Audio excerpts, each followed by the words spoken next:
In 1896, a war broke out that lasted just 38 minutes.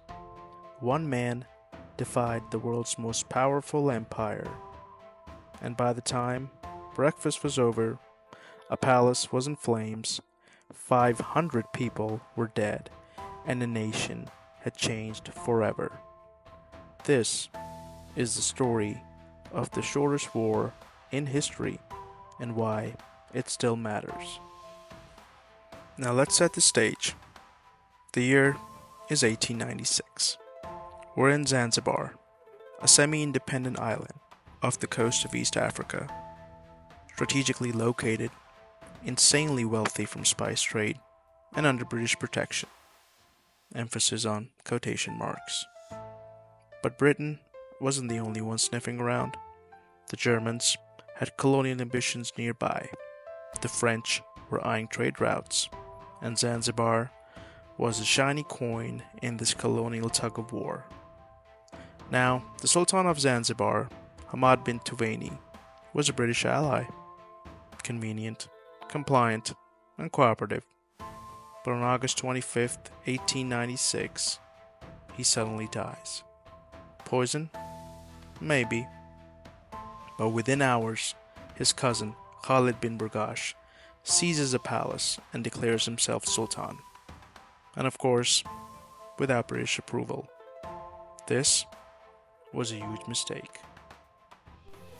Now the British issued a clear threat. Vacate the palace by 9 a.m.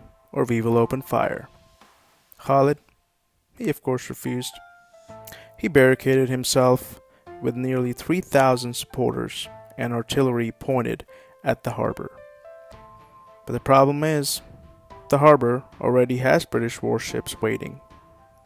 Across the sea, 5 Royal Navy vessels sit loaded. One British consul wrote, "We do not intend to waste any time. The Sultan must go." 9 a.m. arrives. The British flag is raised. But no surrender. So at 9:02, the British open fire. The palace walls are shattered. Cannons blast from sea to land. And within minutes, the Sultan's artillery is demolished. Khalid's men return fire.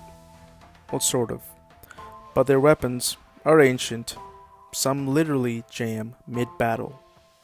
And by 9:40, the palace is collapsing.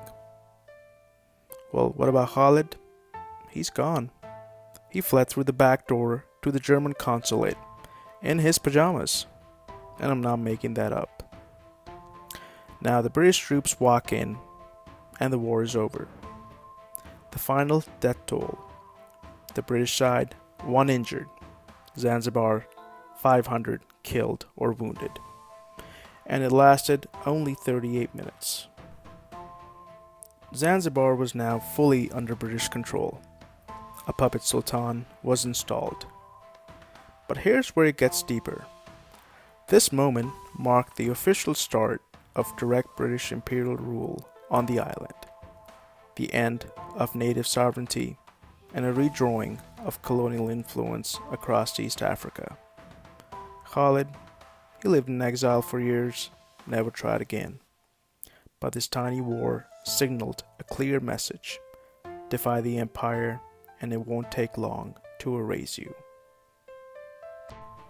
Now you might think a 38-minute war is just a trivia tidbit, but the legacy lives on.